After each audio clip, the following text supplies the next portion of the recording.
Well, I asked, where's the beef? Let's call this for what this is. Oh my God! They are so hopelessly woke. How dare you? That is the intellectual capital of the left today. Give me a break. You are now watching the Daily Roundup. Good afternoon, ladies and gentlemen. Thank you so much for tuning in to the Daily Roundup on this, a Tuesday, July 11th, 2023. I'm David Menzies, and my co-host, well, let me tell you a little bit about my co-host, shall I? Do you know, folks, today is Cow Appreciation Day. And when we spoke earlier this morning, my co-host said, wait a minute, didn't we just celebrate that? And I said to her, oh no, you're just experiencing deja vu. She is the Khaleesi of the Quebec area. I'm cracking myself up here. She is Alexa Lava. How you doing there, Alexa?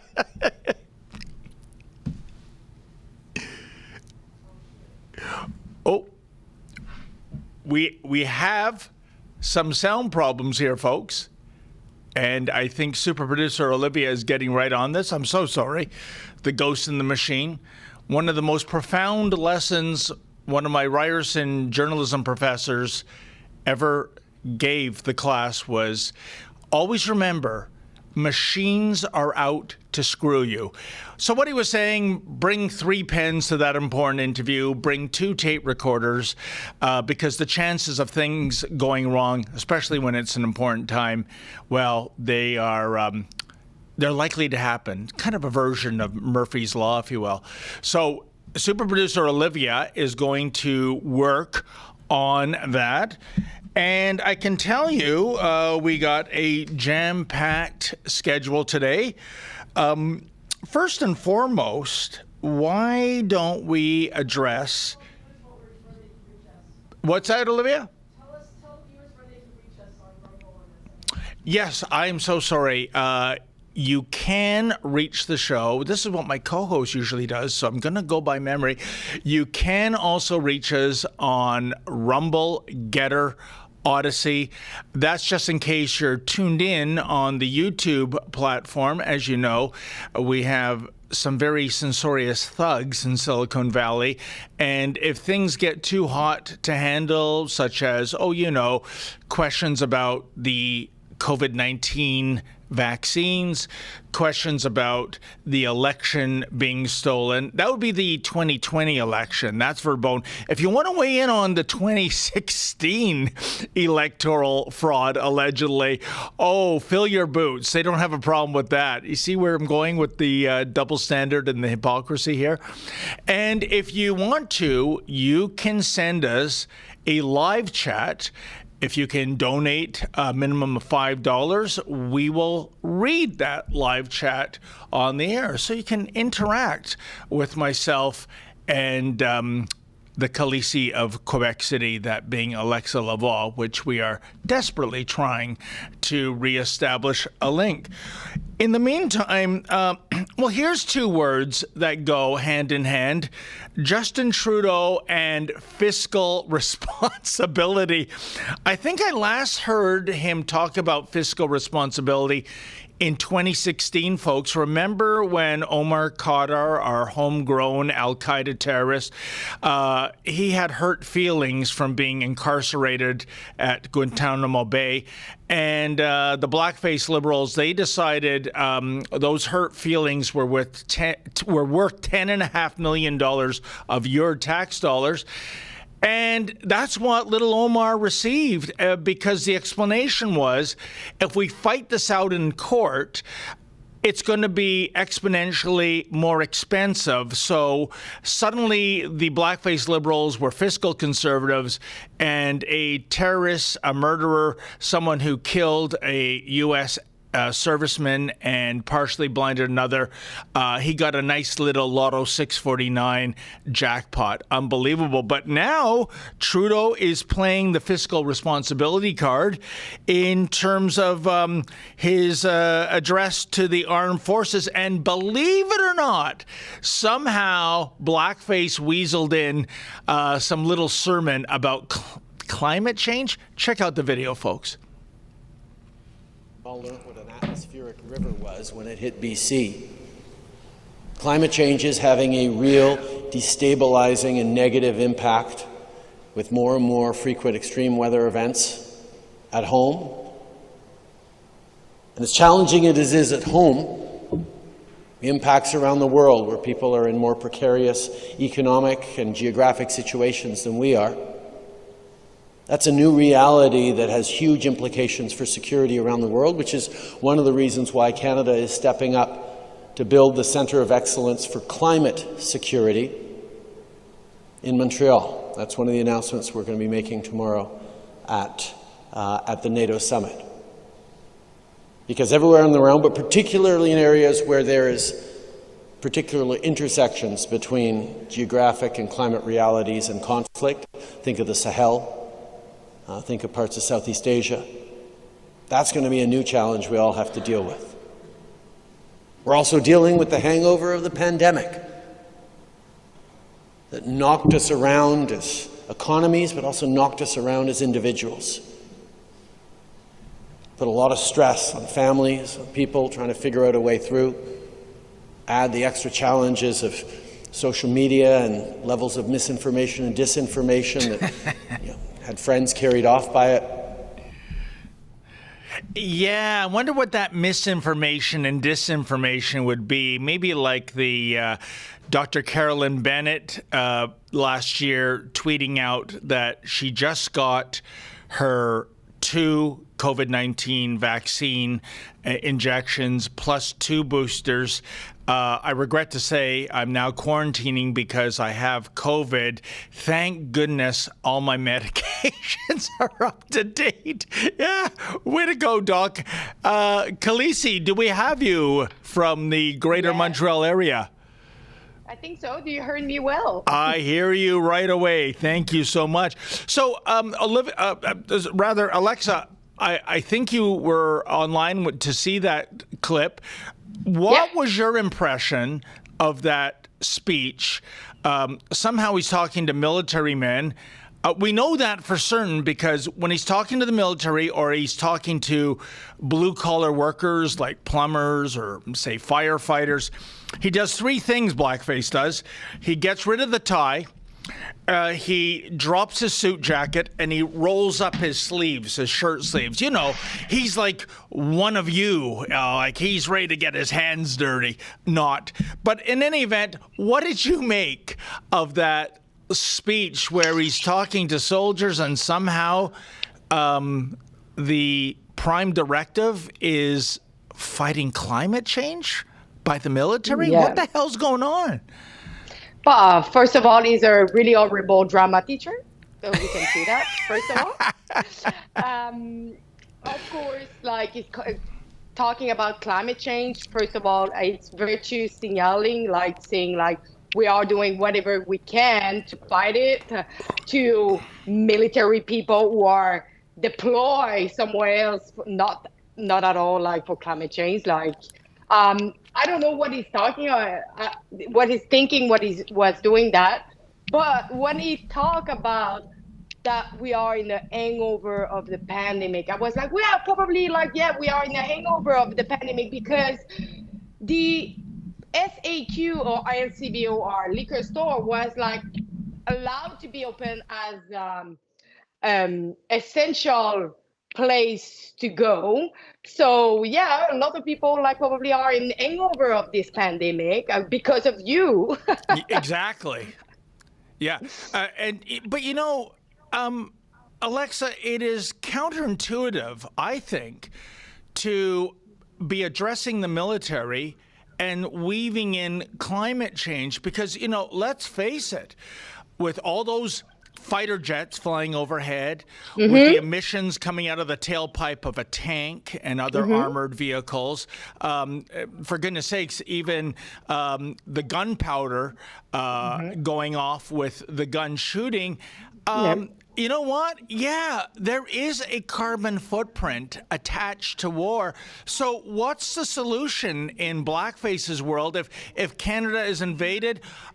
Hey, you know what? The bigger problem is not us losing our independence. It's the climate crisis or the climate catastrophe or the climate emergency. I don't know what the in vogue term is, Alexa. So why don't we just bend the knee, surrender, and we'll abide by, I don't know, the mandarins running communist China. By the way, I did say 10 years ago that this is the regime I most admire for getting things done.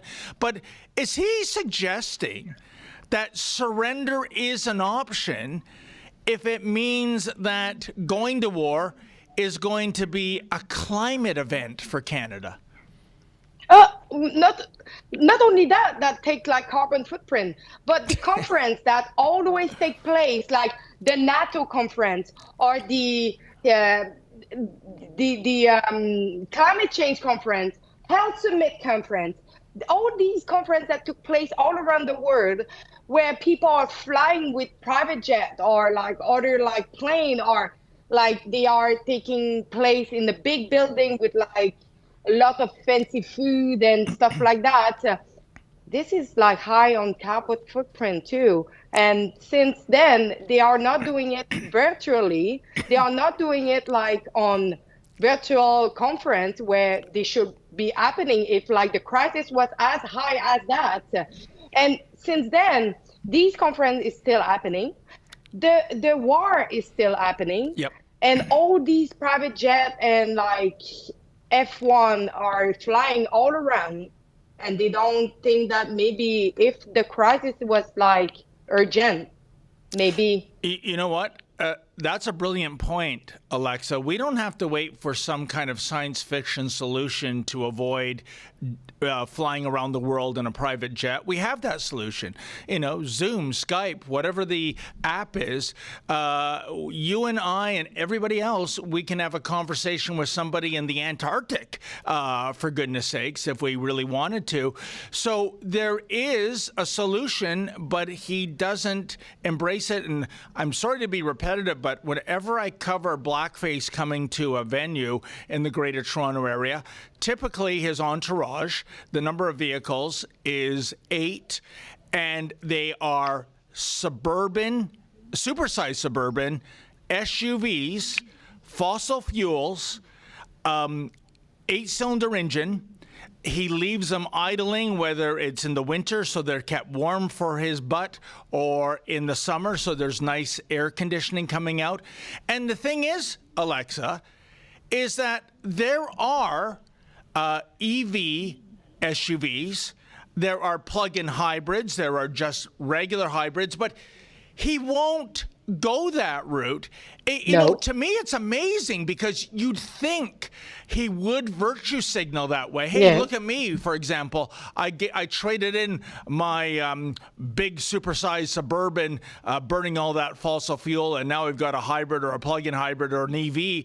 But he won't do that. Why won't he do that?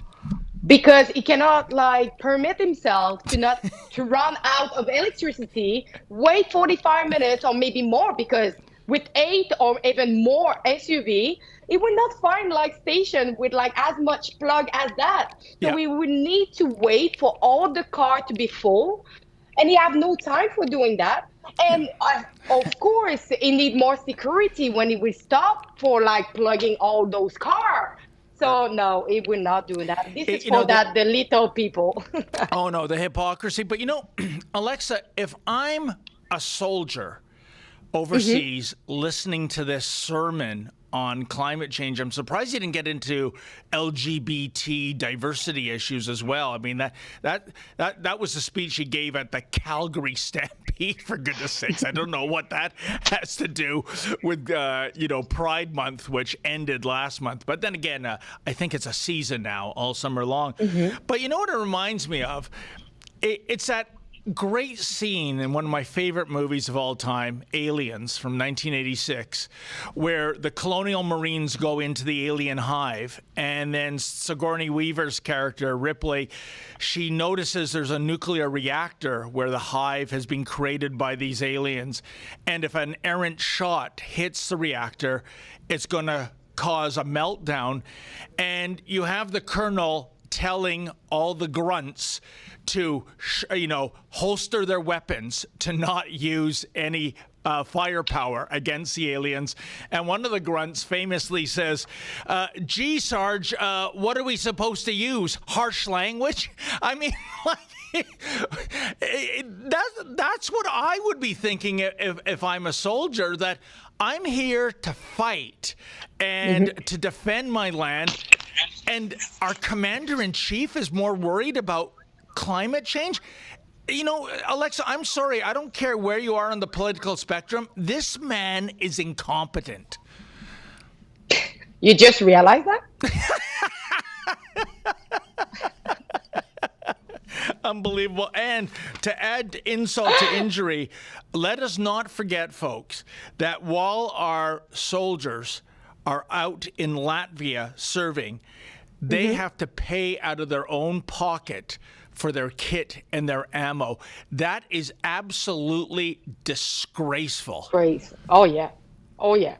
And one last thing on this, Alexa. It does have enough money to inject money for LGBTQ refugee statue to welcome them, but we don't have enough money to pay the equipment of the military that are deployed away. Oh, Alexa, forget about it, digging up enough money for the refugees. This government has enough money for terrorists. I mentioned off the top, Omar Khadr getting a $10.5 million. This was blackface reinventing himself as a fiscal conservative, because to fight this in court, it was going to cost the taxpayer more money. You know what? I wouldn't have minded my tax dollars going to fighting that little cretin. Instead, they couldn't wait to stuff an 8-figure check into his pocket. And, I go back when it comes to the whole climate change argument. Blackface infamously said years ago, the budget will balance itself. I don't know what that means. I don't think you know. I don't think anyone. I've asked economists. I get blank looks. So why doesn't he just go on that mantra and say the climate emergency will balance itself? I guess it won't. Unbelievable. No. And don't forget that the death under Justin Trudeau had doubled and probably will triple if he gets reelected. Well, Alexa, are you surprised? He's like Monty Hall. He's like handing out cash everywhere, as though Canada is the set for let's make a deal. What was it? The Haiti police getting $100 million. I don't know, man. I've lost track of how many hundreds of millions have gone to Ukraine. But it's like, talk about Christmas in July. He's like Santa Claus. And yet things you want funded, they're not getting funded. And what is the revenue source for all these, hundreds of millions of dollars now adding up into billions of dollars? Well, it's a succession of carbon taxes, making the lives of Canadians exponentially worse, because let's face it, anything you buy, if you go to a supermarket, if you go to a drugstore, that merchandise got there on the back of a truck. And that's not fairy dust. That's not dilithium crystals these trucks are driving on. That's fossil fuels. And that means they're paying higher taxes. And that means the merchants are passing on the increase. I was at the supermarket on Sunday, Alexa. I was looking, I had a basket. I said, you know what? I think that's about $80 or $90. $161. Man, would I be a failure on The Price is Right? The prices are unbelievable. Yeah. So, again, for his little picadillo projects, he's got billions of dollars. Meanwhile, he makes lives so much more miserable for the rest of us. And it's me, I'm always like thinking in the way that a big family who have like many children going to the grocery, and sometimes I'm go by myself for just like a couple of days of grocery. If you have any meat or cheese or dairy on your basket, the price of your I went out with one bag, and the bag cost me more than $100. I was like, what is in that bag? Gold? Oh, and Alexa, in addition to the inflation, have you noticed this trend? I just came up with the word shrinkage. No, not the George Costanza shrinkage that happens to men with cold water, if you get my drift. I'm talking about, didn't this 750-gram block of cheese, I mean, didn't it used to be 750 grams? Because now it's 700 grams or 650 grams. Have you noticed the portions are shrinking as we're paying more? So it's a tactic for, they call it like a hiding inflation. So what they do is like it seems to be sell the same produce, but they reduce the quantity on it. And the customer doesn't really see it. They think that they are paying the same amount, a little bit higher. So the customers say they don't see the inflation as much as it is, because a part of it is hidden from the public, because it's just the quantity that is shrinking. And Alexa, here's the other salvo that's making life so much miserable for so many Canadians. Bank of Canada set to hike rates amid inflation slog. Again, it's going to increase interest rates for a second consecutive meeting, bringing borrowing costs to a level not seen in 22 years. I know a fellow who has a house that he just got last year. Unfortunately, it's got a variable rate mortgage. He's going to suffer. And the other thing, Alexa, for all those people who wisely chose a fixed, a locked-in fixed rate mortgage, when those mortgages become due for renewal next year, the year after that, you talk about sticker shock, because suddenly whatever you were paying as a monthly payment that you got used to, it's going to noticeably increase. I can see some people basically forfeiting their houses because they just can't afford the mortgage payments. Why isn't Blackface talking about this instead about carbon emissions to soldiers overseas? I mean, talk about, missing the forest for the trees. The thing is, like, of course, they have like people who took like fixed mortgage, but they have people who took like unfixed mortgage who will see the consequence like arrive like earlier than the one who had like a fixed mortgage. But the thing is, like, we will see more and more houses on the market. People will not be able to afford any house anymore. And probably a lot of house will be by rich people for like rented it for long term, because who would be able to afford a house with the interest as high as that? Nobody would be. Nobody. 100%. And, we got to break for an ad, but I'm going to make a plea to our audience. If there are those of you who still support Justin Trudeau and this Liberal Party, please tell me why. Explain to me what his greatest achievement has been in 8 years. Please don't say the legalization of marijuana. I mean, that's so 5 years ago. But, Alexa, there is still suggestions that whenever the next federal election is going to be called, it's not a slam dunk for the Pierre Poilievre Conservatives. It's going to be probably another horse race, probably going to be the emergence of another minority government. I don't know if it's going to be red or blue. But I am absolutely baffled that there is still, a critical mass of support for this man and this odious government. Do you get it? But well, that's too. Yeah. Yeah, Oh, I think the support that he got is just either people who are not politically involved, who doesn't watch the news, and they just like they see their life not being really affected. yeah. So they are just like, well, if my life is okay, why not like voting again for him? And probably a lot of people in elderly facility, since they are not impacted by politics, they are just like there living their life. And most of the time the food and everything is included in the price of their rent.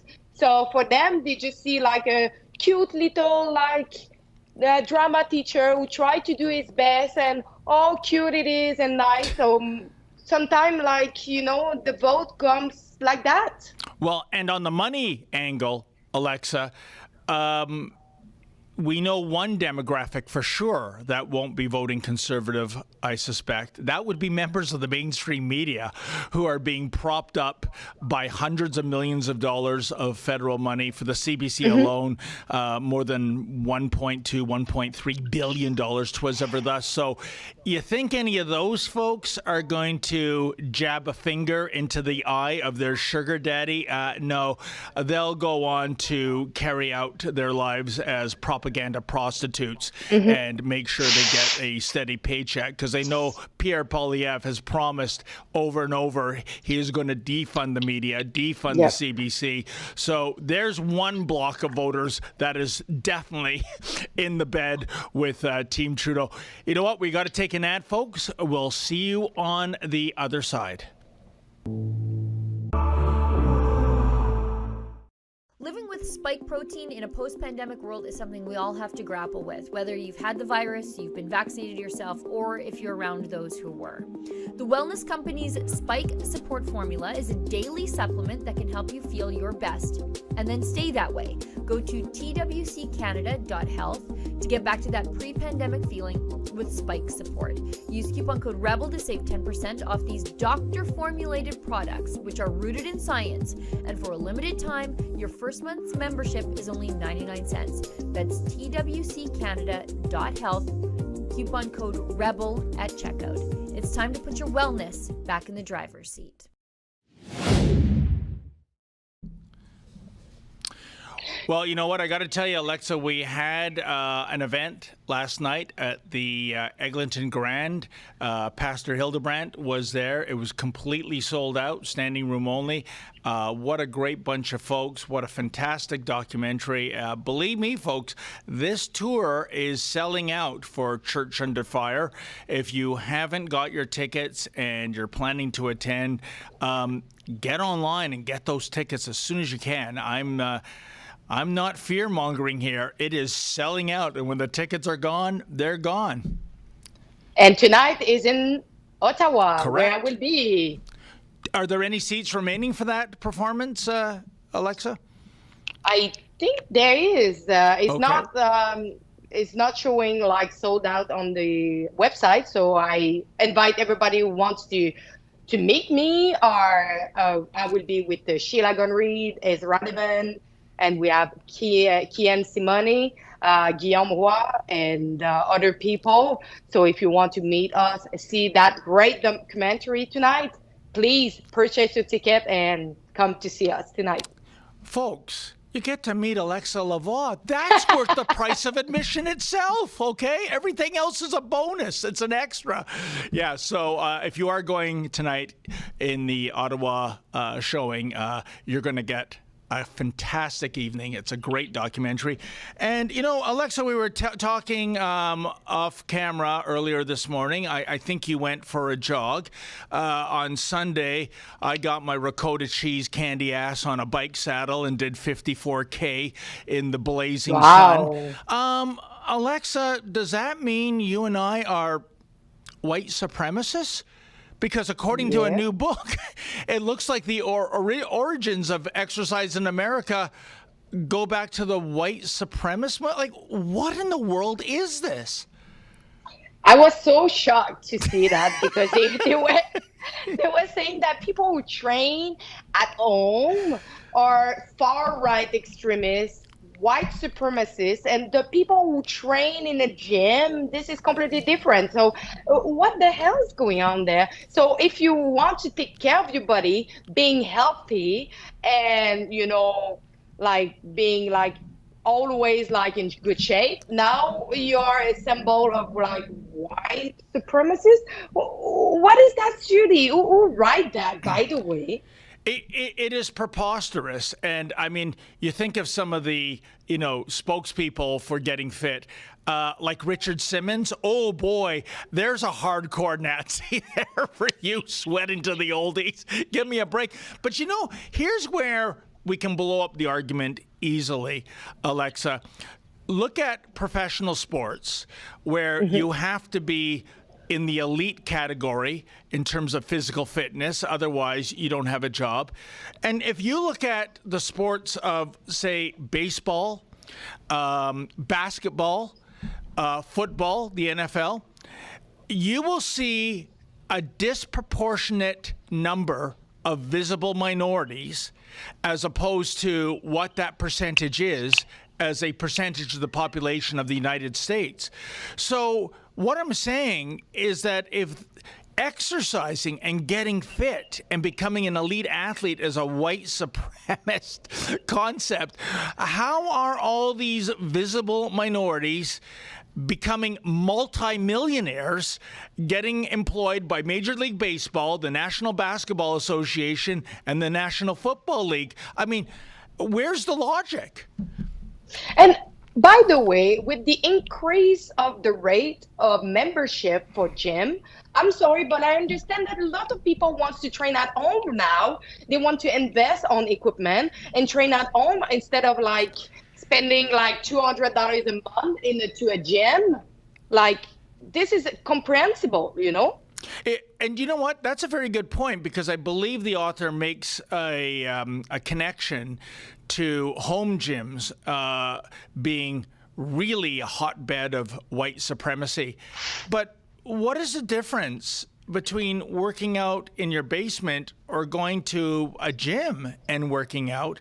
And I mean, like, the whole thing is preposterous. The idea that an actual book could be written about this, Alexa, is mind-boggling. I don't want to buy it. I don't want to support drivel like this, but I'd like to get my hands on one. Maybe I can borrow it in the library so I don't feed this idiot a royalty. But I want to see what the connection is here, because I think exercise is a good thing. I mentioned I was on my bike on the weekend.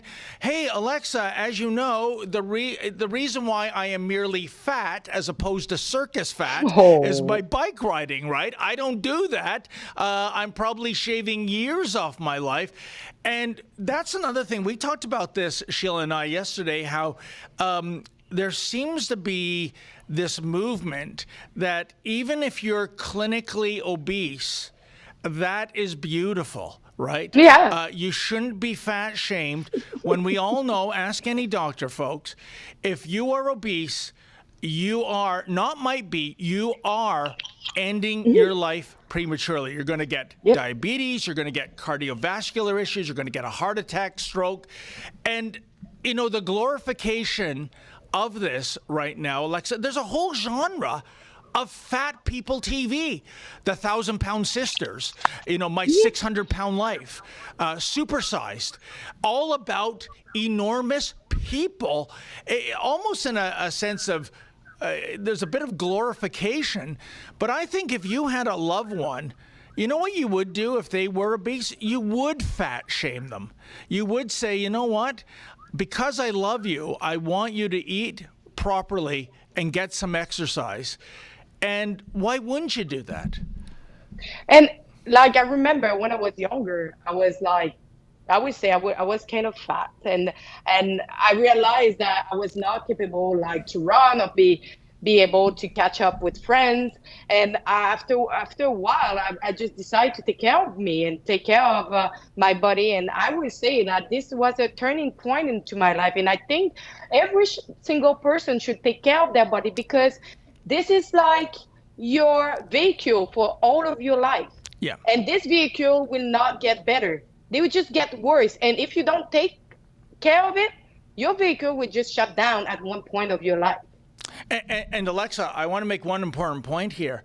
When I say, you know, if you're obese, you should be losing weight, getting healthy, getting fit, I am not advocating, for example, for a woman to try to get the physique of a supermodel, which I can tell you is not attractive. I know that's the media and marketing, you know, utopia of what a woman should look like, but I completely reject that. I look at these supermodels, they look like they have the physiques of 15-year-old boys. They don't have natural feminine curves. So I'm not saying to go the extreme the other way. I mean, every time I see a supermodel, I feel like shoving a jelly donut down their throat to put some pounds on them. But there is a balance. There is a range in terms of fitness.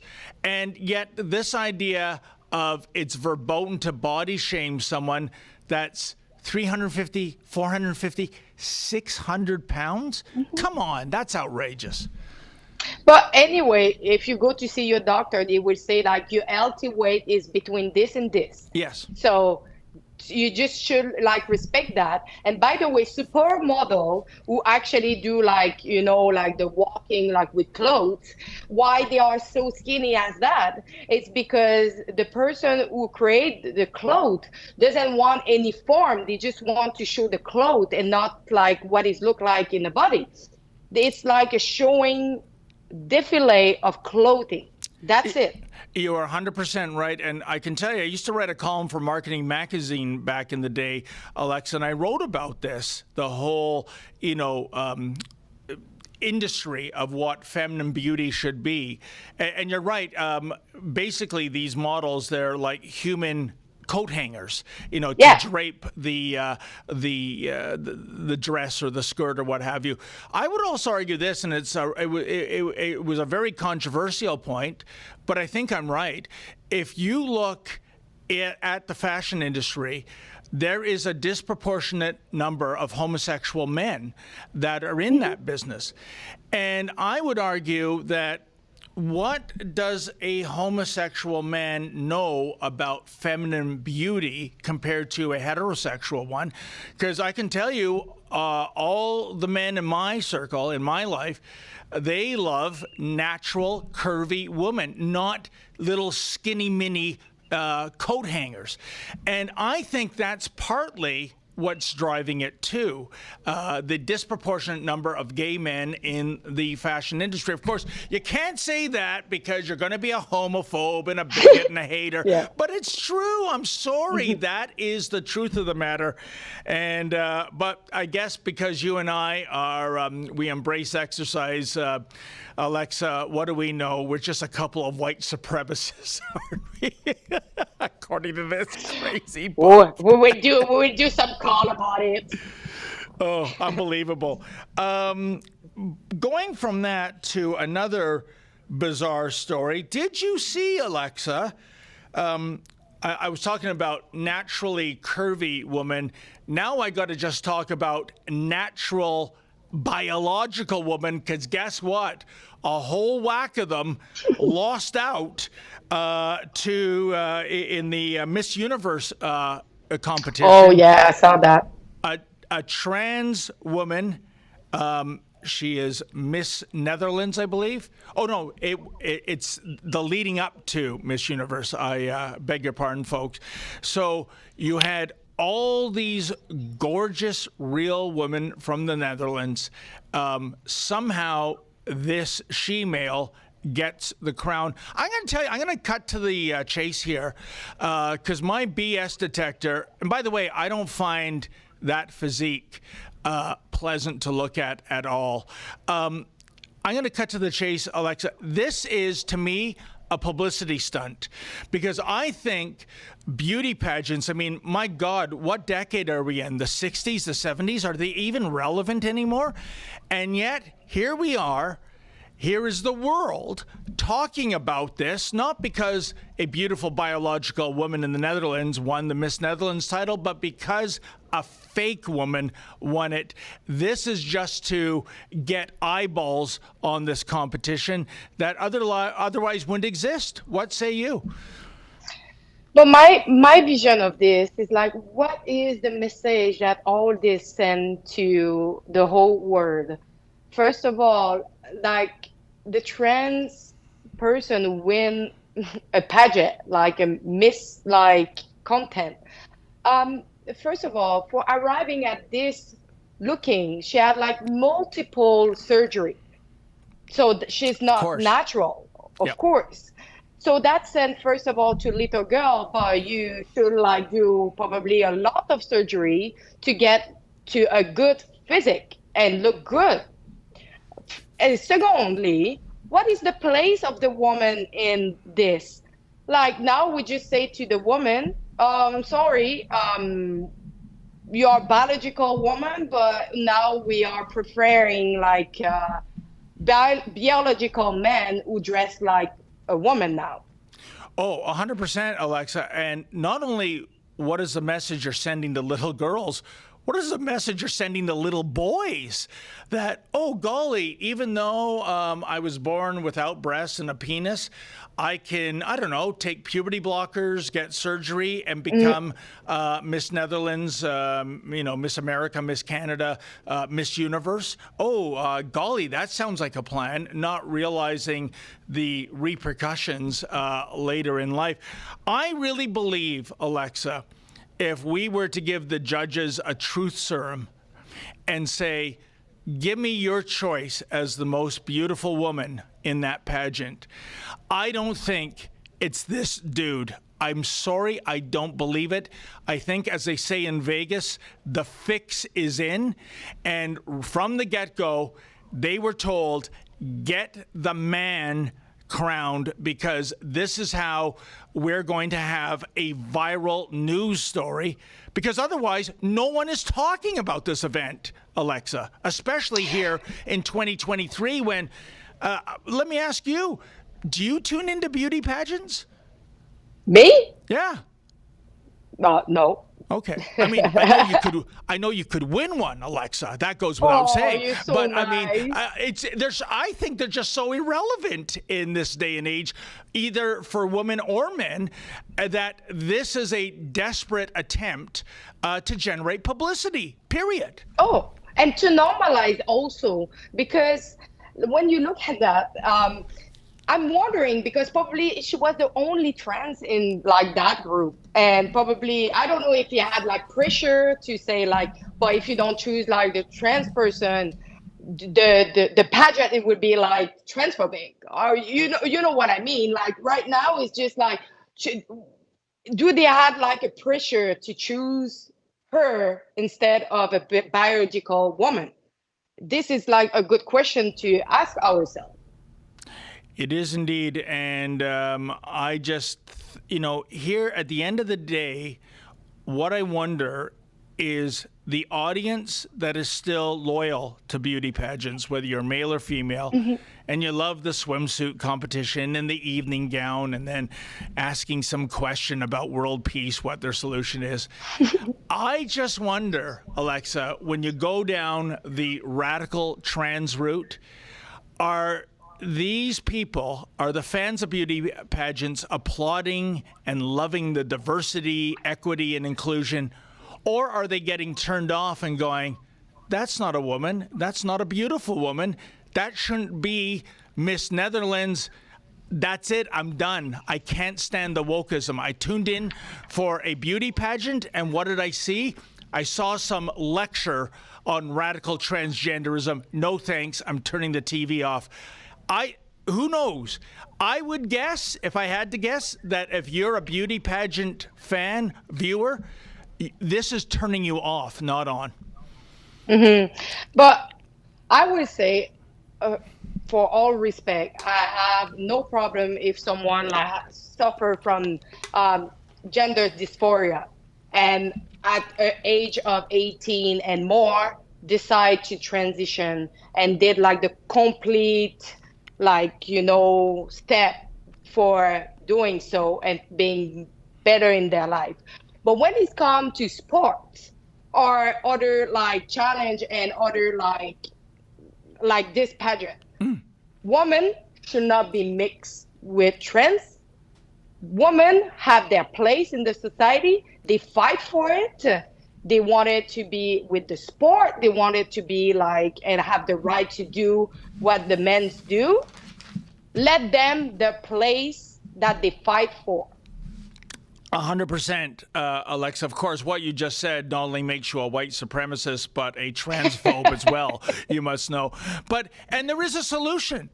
I was reading in the paper today something called the Belgian Waffle Ride. There's a female cycling competition. Guess who cleaned the floor with all the female cyclists? Yeah, that would be a dude identifying as a female. And of course, he's got more muscle mass, more cardiovascular capability, more testosterone. What do you expect?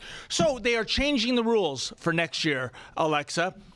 Biological males in one division, biological females in the other division, and a third division, which will be open. Hey, if you identify as a cat, no problem. You are in the open category.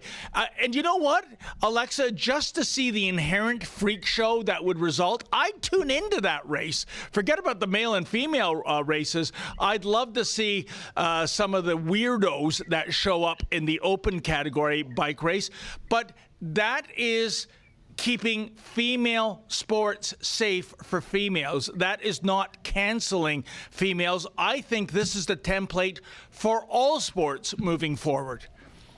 I would love to see someone who identifies as a cat trying to cycle like all around. I never saw a cat doing this, so I'm pretty interested. If you tune in, I think I would go too.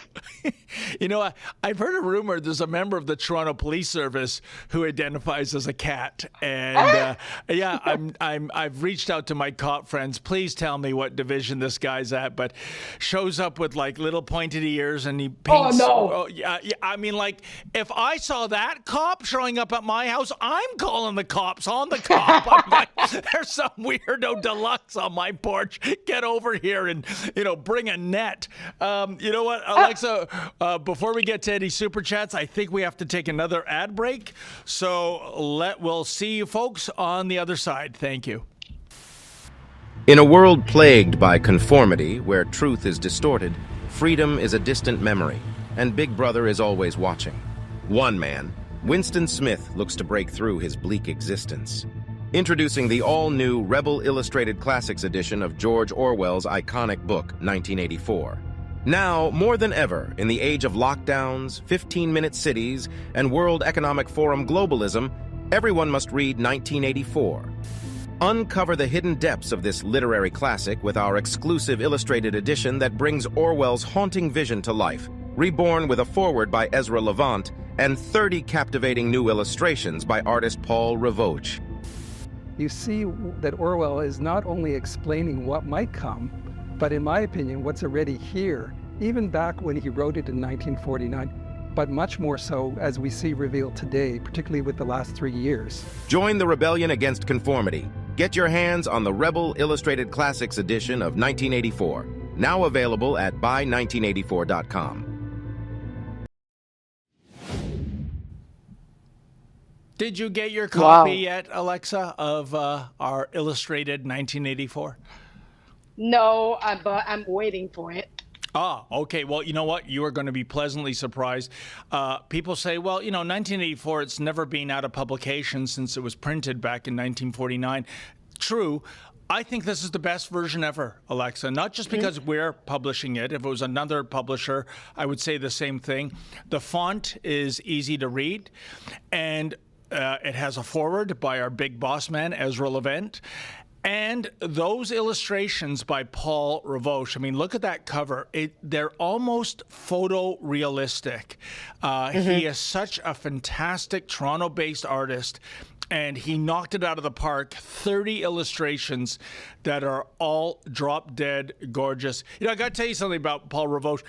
I can't draw, I can't paint, but when the family goes to like a Roadhouse restaurant, they have those pieces of paper there with crayons, and I'll get the crayon out, and I've trained myself to pencil a Starship Enterprise, and just by force of habit, I can do a quite good one. And, the whole family goes, wow, that's really amazing. That's nice.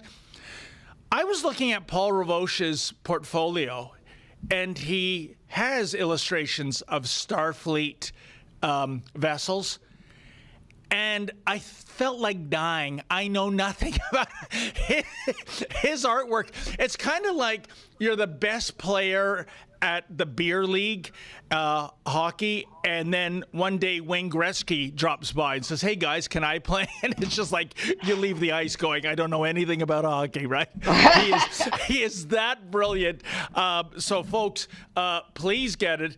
And I think I might have said this before at the insistence of Ezra. Back in 2021, because he saw where things were coming. This was a full year before the trucker convoy, where 1984 really kicked in, I think, in Canada, Alexa. Even if you've read 1984, reread it. I did. When I read it originally, I was in high school, 1979, a full 5 years before the actual calendar date of 1984. And it was pure science fiction. I mean, the idea that a Western democracy could become a totalitarian empire where your rights are stripped from you. And gee, doesn't it kind of sound like I've been talking about the last 3 years right here in Canada? Hey, Alexa? I would say that I didn't read 1984. Oh, you were in for a treat.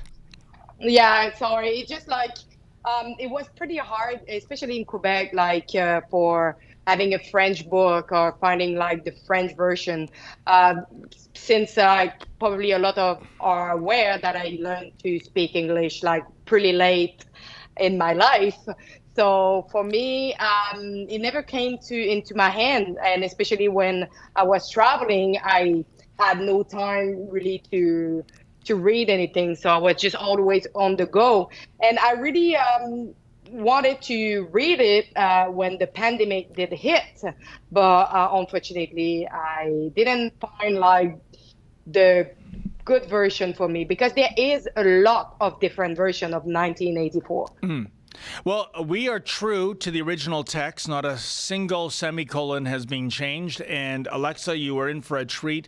I mean that in a bittersweet way. It is, at the end of the day, without giving away any spoiler alerts, it's a soul-destroying novel. But more importantly, especially with what we've lived through, it is a cautionary tale.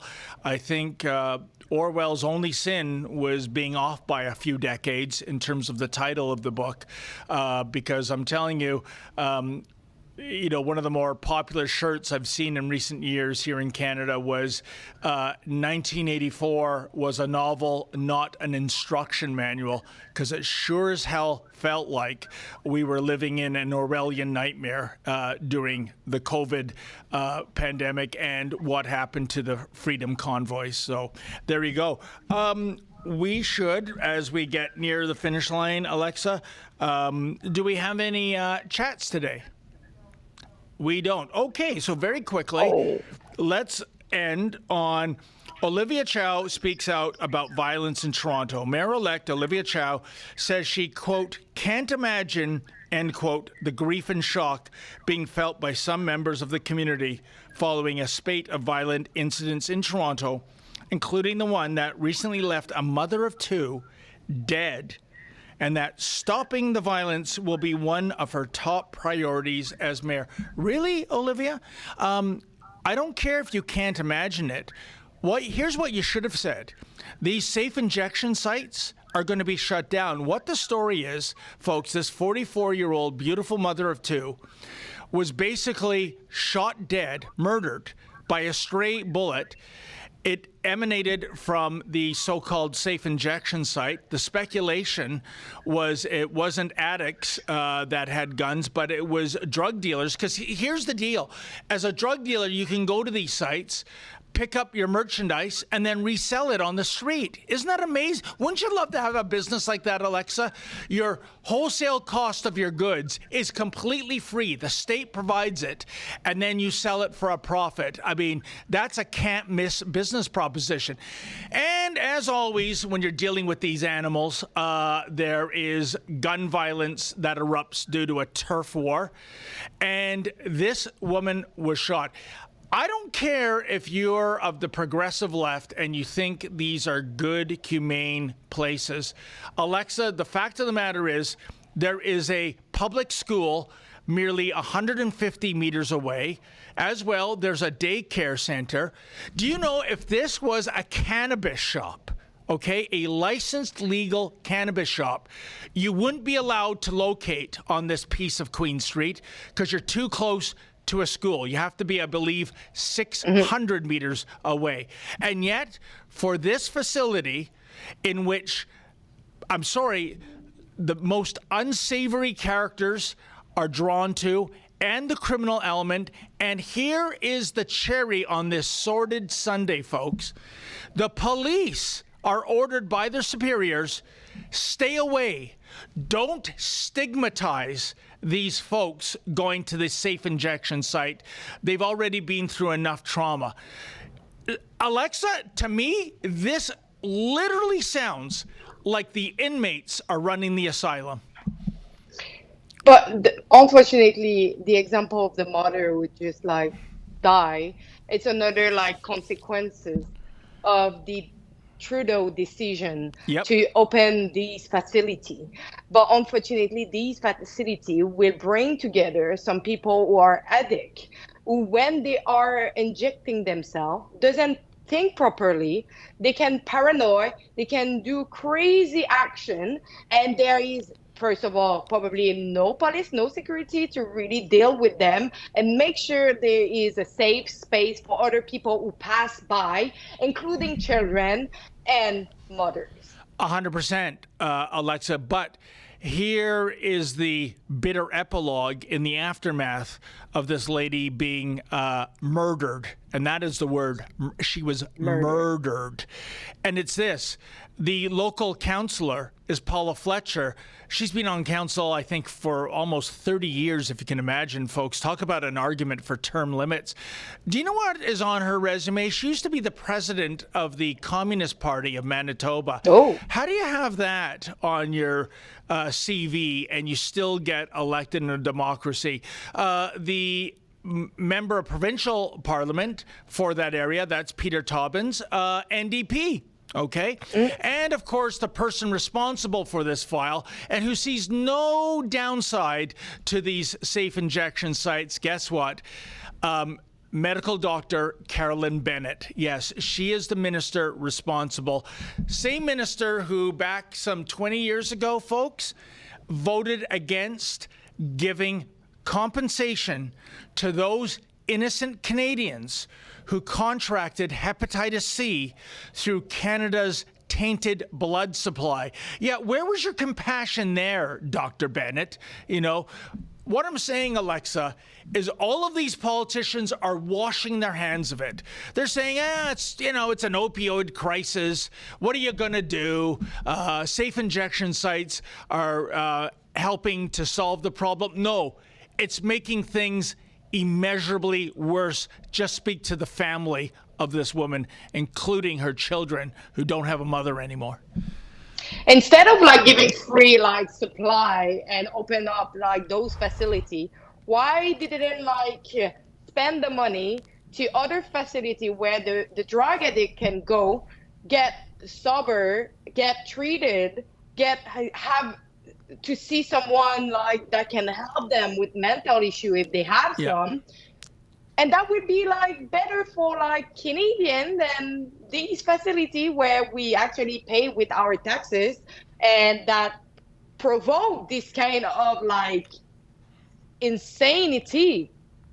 100%. What you're advocating for, Alexa, is the Alberta model where police go and they see these addicts, drug addicted to the hardest, worst drugs for them.